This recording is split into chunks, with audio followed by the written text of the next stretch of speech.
சக்தி விகடன் நேயர்களுக்கு அன்பான வணக்கம். அடியேன் திருமயிலை கற்பகலட்சுமி சுரேஷ். ரொம்பவே ஆனந்தமா ஒரு அற்புதமான பதிவோட வந்திருக்கேன். அது எப்படிமா அற்புதமான பதிவுன்னு நீங்களே சொல்ல முடியும்? சொல்லுவேன், ஏன்னா சொன்னது நான் இல்லை, அவ்வை பாட்டி. வாழ்க்கையில எந்த ஒரு விஷயம் நமக்கு வேணும்னாலும் நிறைய தடவை சொல்லியிருப்போம், கை கிட்ட வந்ததுப்பா, கை விட்டு போயிடுச்சு. எவ்வளவு தடவை தடங்கள் தடங்கள் தடங்கள், கல்யாணமா தடங்கள், குழந்தையா தடங்கள், வேலையா, பதவி, நிறைய இடத்துல சில பேரை பார்க்கும் பொழுது நமக்கு இருக்கும், என்ன மாதிரி தானே அவங்களும், எனக்கு மட்டும் ஏன் இப்படி? உண்மையை சொல்லட்டுமா, எல்லார்கிட்டையுமே ஒரு கேள்வி இருக்கும், எனக்கு மட்டும் ஏன் இப்படின்னு. இதுக்கான ஒரு அற்புத தீர்வு தான் விநாயகர் அகவல். இத மகா பெரியவருடைய கோணத்தில் அடியேன் சொல்ல இருக்கின்றேன். மகா பெரியவர் ஒரு ஞானி, அவர் அன்பால சொல்லலாம். ஆனா ஒரு சின்ன உரிமையோட, அம்மா நம்ம கிட்ட எந்த அளவு அன்பு காமிப்பாங்களோ அந்த மாதிரி உரிமையோட கண்டிப்பும் காமிப்பாங்கல்ல, அது மாதிரி ஒரு குட்டி கண்டிப்போட அவர் சொன்ன விஷயம். தமிழ் பேசுறவங்க விநாயகர் அகவல் தெரிஞ்சுக்கோங்க. ஏன் தெரியுமா? சரி, முதல்ல எல்லாருக்கும் தெரிஞ்ச வகையான சரித்திரம் சொல்றேன். திருக்கோவலூர்னு இப்போ விழுப்புரம் பக்கத்துல இருக்கக்கூடிய ஒரு அற்புதமான ஒரு சிறிய ஊர். பெருமாள் திருக்கோயிலும் அங்க திவ்ய தேசம், அங்க சிவபெருமான் கோயிலும் பாடல் பெற்ற தலம். இந்த இடத்துல தான் இந்த நிகழ்வு இதை சுற்றி நடந்ததாக சொல்லப்படுகின்றது. ஏன்னா இங்கதான் கபிலர் குன்று, அங்கவை சங்கவைன்னு அவ்வை பாட்டிக்கான வாழ்க்கை தொடர்பும் இங்க நிறைய இருக்கு. அப்ப இந்த இடத்துல கண்டிப்பா நடந்திருக்கலாம். அவ்வை பாட்டி ஒரு நாள் பிள்ளையாருக்கு பூஜை பண்றாங்க.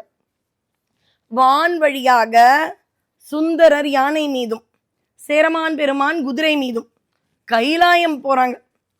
அச்சோ, அவங்க மட்டும் கைலாயம் போறாங்களே, என்னால் போக முடியல, என்னால் போக முடியல அப்படின்னு நம்ம எவ்வளோ தடவை பூஜையை கொஞ்சம் அசாதாரணமாக பண்ணுவோம். டைம் ஆயிடுச்சு, சீக்கிரம் நைவேத்தியம் மட்டும் கிளம், அப்படிலாம் பண்ணக்கூடாதான். பொறுமையாக ஆனந்தமாக ரசித்து பண்ணணுமா.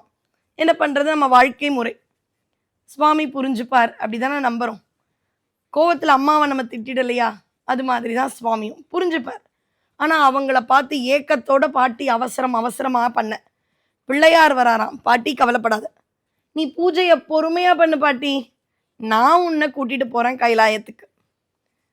அரசியல் வாக்குறுதிகள்னு சொல்லுவோம் இல்லையா, நான் அரசியல்லாம் பேசலை, பொதுவாக வாக்குறுதிகள் அப்படின்றது நிறைய தடவை நிறைவேற்றப்படாமல் இருக்கலாம். ஆனால் ஒருத்தருடைய வாக்குறுதி கண்டிப்பாக நிறைவேற்றப்படும். தும்பிக்கை மீது நம்பிக்கை வைத்தால் அந்த வாக்குறுதி வீணாகாது. பாட்டி பிள்ளையாரை நம்பி பூஜைகள் செய்ய, சுந்தரர் சேரமான் பெருமான் கைலாயம் சேருவதற்கு முன்பே பாட்டியை போய் அவர் ட்ராப் பண்ணிட்டாராம். பிக்கப் ட்ராப் பண்ணிட்டார் பிள்ளையார். இதுதான் நம்மால் அறியப்பட்ட சரித்திரம்.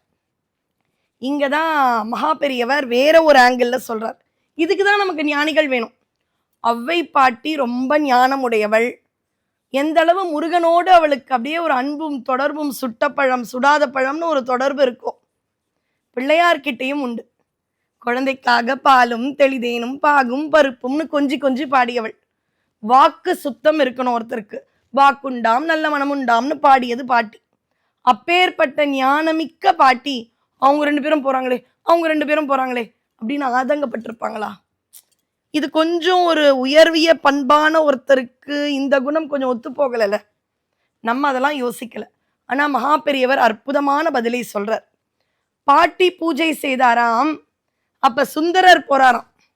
இப்ப எனக்கு ரொம்ப தெரிஞ்சவங்க வழியில எதுக்கோ காத்துட்டு இருக்காங்க, அவங்க போகணுன்ற இடத்துக்கு நான் என்னோட 2 வீலர்ல யாரும் பின்னாடி உட்காராம போறேன். அப்ப என்ன சொல்வேன், வாங்களே நானும் அங்கதான் போறேன், நான் உங்களை டிராப் பண்ணிடுறேன். இதுதானே ஒரு நல்லவர்களுடைய குணம். சுந்தரர் சொல்றாராம், சிவபெருமானே அனுப்பின யானை பாட்டி உன்னை கூப்பிட்டுட்டு போனா உன்னை சொல்லிட மாட்டார், வரீங்களா? ஏன்னா அதுதான் அடியார். நான் மட்டும் போகணும்பா, அது இல்லை அடியார். அதனால தானே ஆண்டாளும் மாணிக்க வாசகரும் எல்லாரும் வாங்கன்னு கூட்டமாக போய் வழிபாடு பண்ணாங்க. இல்லைன்னா அவங்க மட்டும் போயிருக்கலாம்ல. பாவை நோன்புன்றதே கூடி குளிர்ந்தேலோர் எம்பாவாய் தானே பாவை நோன்பு. அதனால சுந்தரர் கேட்டாராம் பாட்டி, இதுதான் மகா பெரியவருடைய நோக்கு. வரீங்களா பாட்டி, கைலாயம் போ. நான் என்னை மாதிரி இருக்கக்கூடிய சாமானியர்கள் பூஜை செய்வது எதுக்காக இருக்கும்? பங்களா வாங்கணும், கார் வாங்கணும், அது வேணும், இது வேணும்னு இருக்கலாம். ஆனா ஔவை பாட்டி மாதிரி ஒரு ஞானவான் பூஜை செய்வது எதுக்காக இருக்கணும்? முக்தி இன்பத்திற்கு தானே. அப்ப அந்த விஷயம் தானாக கிடைக்கும் பொழுது பாட்டி பாதி பூஜையில இருக்காங்க. சுந்தரர் சொல்றார், சுவாமி சீக்கிரம் வர சொன்னார். வரீங்களா பாட்டி? சீக்கிரமா பூஜையை முடிச்சுட்டு. அப்படியா? தோப்பா அவர் காத்துட்டு இருக்காரே அப்படின்ற ஒரு சின்ன வருத்தத்தோட, அச்சோ அவரை காக்க வைக்கிறோமேன்னு பாட்டி கொஞ்சம் வேகமா பூஜை பண்ண ஆரம்பிச்சாங்களாம். அப்ப பிள்ளையார் வந்தாராம். அந்த யானை என்ன பாட்டி, இந்த யானை அதை விட உன்னை முன்னாடியே கூட்டிட்டு போய் விட்டுடும். சுந்தரரே நீங்கள் கிளம்புங்கள், நான் பாட்டியை கூட்டிட்டு வரேன். பாட்டி பொறுமையா பூஜை பண்ணு பாட்டி, நல்லா பாடுவ பாட்டி, பாடி பாடி பூஜை பண்ணு, எங்க குடும்பத்துக்கே பாட்டு பிடிக்கும். சுவாமி அப்படிதானே எல்லா அருளாளர்கள் கிட்டையும் கேட்டு கேட்டு திருமுறை பாடல்களை வாங்கினார். அது மாதிரி பிள்ளையார் கேட்க சீத களப செந்தா மறைப்பூம்னு அப்படியே பிள்ளையார அங்கமங்கமா வர்ணிக்கிறாங்க. அம்பாள வர்ணிச்ச சௌந்தரிய லஹரி தெரியும், சுவாமிய தேவார பாடல்கள் முழுக்க வர்ணிச்சிருக்காங்க. அது மாதிரி பிள்ளையாரை அழகு தமிழில் கொஞ்சம் கொஞ்சமா குழந்த மாதிரி வர்ணிச்சு பாடி அவருடைய ஆற்றல்களையும் பெருமைகளையும் சொல்லும் ஒரு அற்புதமான பாடல் தொகுப்புத்தான் விநாயகர் அகவல். அப்ப விநாயகர் அகவல் என்ன தரும்? இங்க இருக்கிற வரை உங்களுடைய தடைகளை தகர்க்கும். நீங்க என்ன வேணாலும் முயற்சி பண்ணலாம், நீங்க திறமைசாலிகளா இருக்கலாம், ஆனா வர தடைய என்னாலே உங்களாலே எதுவுமே பண்ண முடியலையே. எவ்வளவு தூரம் நம்ம டைலாக் பேசுவோம், நான் அந்த விஷயத்துக்கு எவ்வளோ திறமையானவ தெரியுமா, அந்த விஷயம் எனக்கு தெரியும், அது எனக்கு தான் நியாயமா கிடைச்சிருக்கணும், ஆனா கிடைக்கல. இந்த கேள்விக்கான பதில் என்ன? வழிபாடு மட்டும்தான். எந்த மதமாக இருந்தாலும் வழிபாடு ஒன்றுதான் நம்மை வாழ்க்கையில் முன்னேறச் செய்யும். அதனால மகாபெரியவர் ரொம்ப அன்போட ஒரு அன்பு கட்டளையா சொல்வது, விநாயகர் அகவல் ஒரு அழகான தமிழ் பாடல், அதை அனைவரும் கற்றுக்கொள்ள வேண்டும். உதாரணத்துக்கு முக்கியமா இந்த கேது தசை இருக்கிறவங்கலாம், கேது தசை இருந்தா எல்லாமே புரிய வச்சிருவாராம் கேது, ஆனா அதை புரிஞ்சுக்கிறதுக்குள்ள பாடாப்படுத்திடுவார் இல்லையா. அப்ப அதற்கான கேது தசை, கேதுவினால் தோஷம் இருந்தால் அதற்கான ஒரே அருமருந்து விநாயகர் அகவல். இதெல்லாம் சத்தியம்.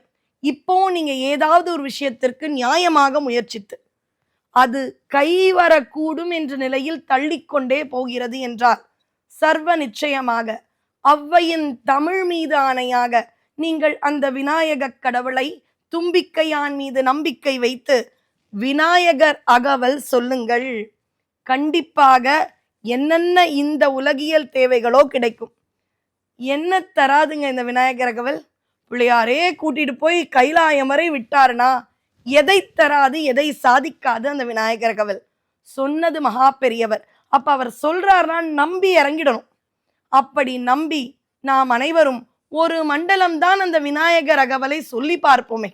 நான் ஏன் நிறைய இடத்துல ஒரு மண்டலம்னு கேட்கிறேன்னு ஒருத்தர் கேட்டார் என்ன கோயில.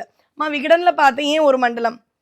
பொதுவாகவே ஒரு மண்டல காலம் தான் இந்த ஐயப்ப பக்தர்கள் தான் மாலை போடுவாங்க. ஏன் அந்த ஒரு மண்டலம்னா, ஒரு மண்டலத்தில் நான் மேற்கொள்ளும் ஒரு விஷயம் வாழ்க்கையில அப்படியே கடைபிடிக்கலாமா. 48 நாள் ஒரு விஷயத்தை நான் பண்ணிட்டா கட்டுப்பாடோடு அதை எப்பொழுதும் மேற்கொள்ளலாம். அதனாலதான் 48 நாள் 48 நாள் நான் சொல்லும் பொழுது 48 நாள் தானே. இவங்க சொல்றாங்க பண்ணி பார்க்கலாம், மகா பெரியவர் சொன்னதுன்னு பண்ணுவீங்க. ஆனா அதுக்கப்புறம் அந்த நல்ல பழக்கம் ஸ்ரீராம ஜெயம் எழுதுவதோ விநாயகர் அகவல் சொல்லுவதோ உங்கள் வாழ்க்கையின் வழக்கமாகவே மாறிவிடும். இதுதான் உண்மை. அதனால உங்களுடைய வாழ்க்கையில் ஏற்படும் தடைகளை தகர்க்க ஔவையார் அருளி செய்த மகா பெரியவர் பரிந்துரைத்த விநாயகர் அகவலை தினமும் பாராயணம் செய்யலாம். கற்பக மரம் கேட்டதை கொடுக்கும், அதுபோல கற்பக தருவாக இருக்கும் அந்த தும்பிக்கையான் வேழ முகத்தான் உங்களுடைய வேண்டுதலை நிறைவேற்றுவார். நன்றி, வணக்கம்.